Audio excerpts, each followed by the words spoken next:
You have no idea how deep the abyss within you really is. And the most unsettling part? Right there, in that darkness, lies the key to your new life. Ready to peer into the depths of your own consciousness? Hard to look away, isn't it? Because this abyss is not your enemy. It's merely a vault holding all the forgotten desires, suppressed feelings, and brilliant insights you once considered unworthy or dangerous. The Swiss psychiatrist Carl Gustav Jung believed that it's precisely in this personal abyss that we find our true self. He asserted, life begins when you find yourself. But doesn't that sound terrifying? Finding yourself in your own shadows? It seems simpler to continue your everyday routine than to engage in a sort of spiritual archaeology. Yet, ask anyone who has ever dared to look beyond the mundane. It's there, past the familiar edge, that you feel as if you've awakened for the very first time.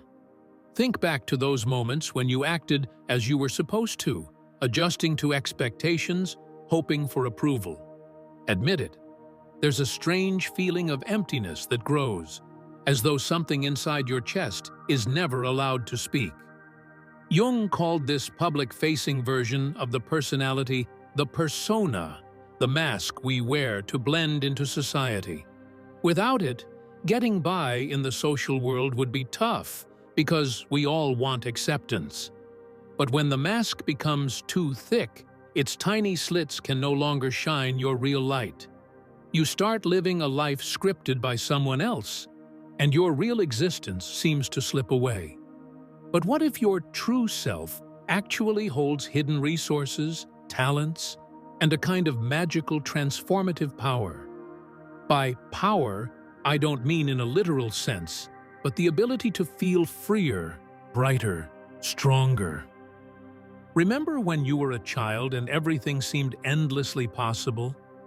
Your dreams weren't constrained by boundaries or common sense. So why, now that we're grown, do we forget that our inner world can still guide and amaze us? Jung believed the path to genuine maturity involves coming to terms with our shadow, all those qualities, desires, and fears we kept locked away. You know how it is, suppressing anger, blocking your throat when you wanted to scream, turning a blind eye to fantasies. Everything piles up somewhere on the outskirts of your consciousness, morphing into a monster you label, "I would never be like that." Here's the paradox. The deeper you bury these suppressed parts, the more quietly and powerfully they influence you from within. It might seem terrifying to grapple with your dormant dragons, but Jung claimed that only by acknowledging our weaknesses do we unlock the door to incredible growth. Acknowledgement is not surrender. It's an act of honesty. Honesty gives rise to choice. Yes, I'm angry, but now I understand why. I'm jealous, and I know the root of it. And once you accept in yourself what you used to reject, you carve out space for more happiness. You stop spending precious energy waging war on yourself.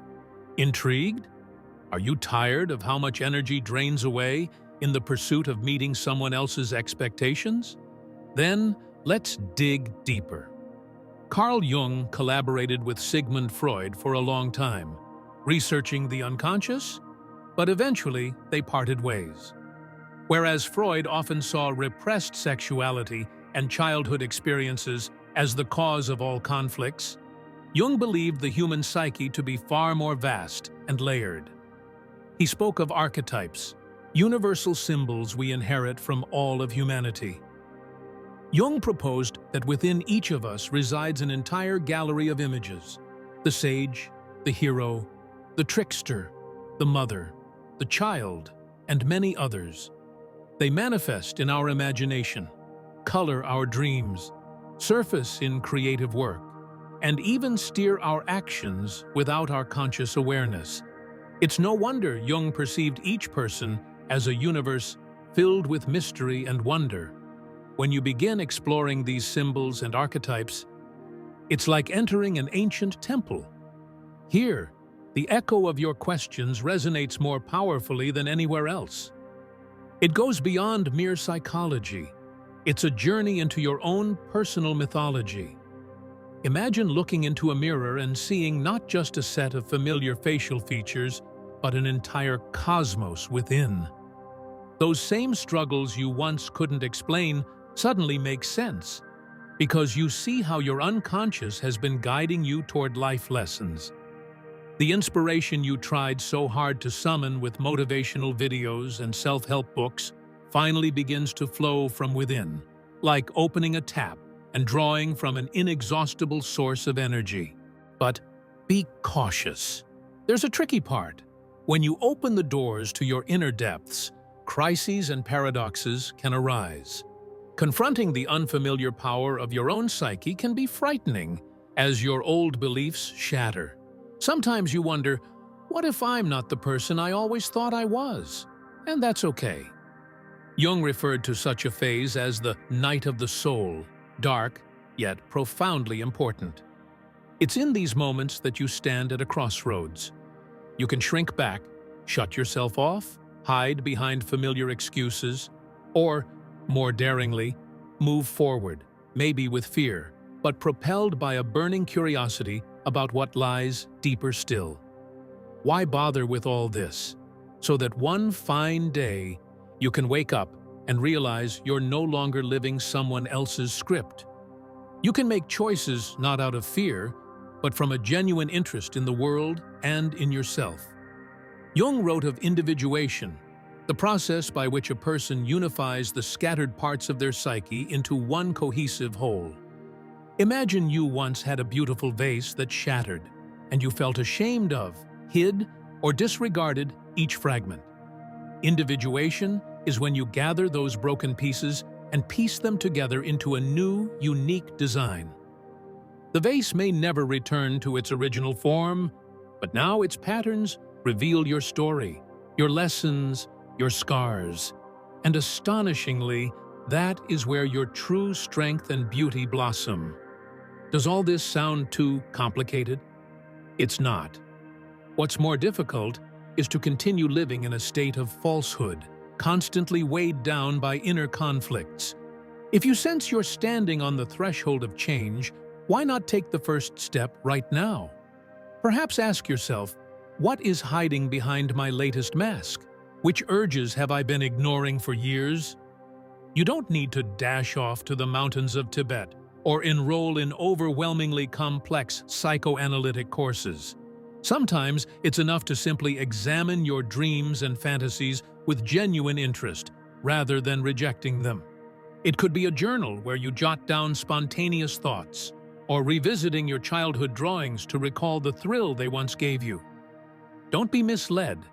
This journey has no final destination. But that's not a tragedy. After all, finding yourself doesn't mean discovering a fixed endpoint.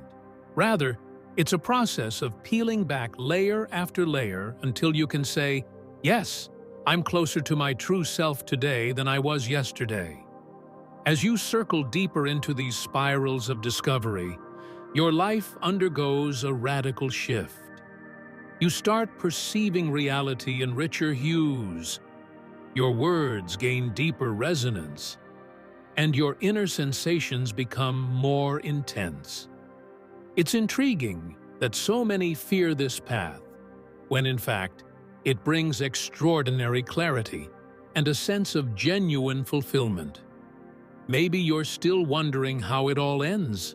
After all, we've talked so much about the shadow, archetypes, and a new life that we've barely touched on the biggest twist.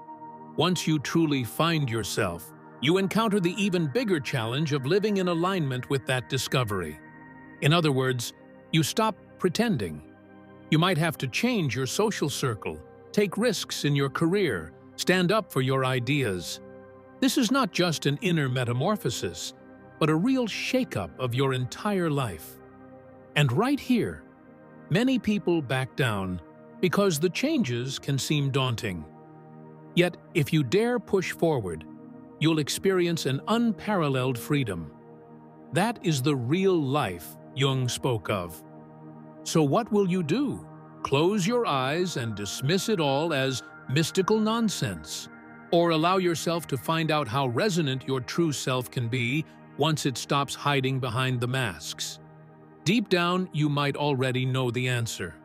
Perhaps there's a quiet smile on your face, realizing that this journey inward has already begun. And this is only the first chapter. Now imagine sharing this with friends, caught up in lively conversation, and you suddenly notice that each person has their own remarkable story of inner discovery. Like you've all returned from different fantastical expeditions. Isn't that what real life is all about? Asking questions, challenging the familiar, and finding the courage to be yourself? All that remains is to decide if you're ready to go further. Because, as Carl Gustav Jung once said, life begins when you find yourself. And who knows, maybe that moment has already arrived. What do you think? Are you ready to step up to your reflection and see a whole new story waiting there? Tell us, because the most thrilling journeys begin with one simple question. Who am I, really? And if you choose to take that step, you might just discover a key that doesn't simply unlock a door, but bursts it open, letting in that fresh air of authenticity and freedom.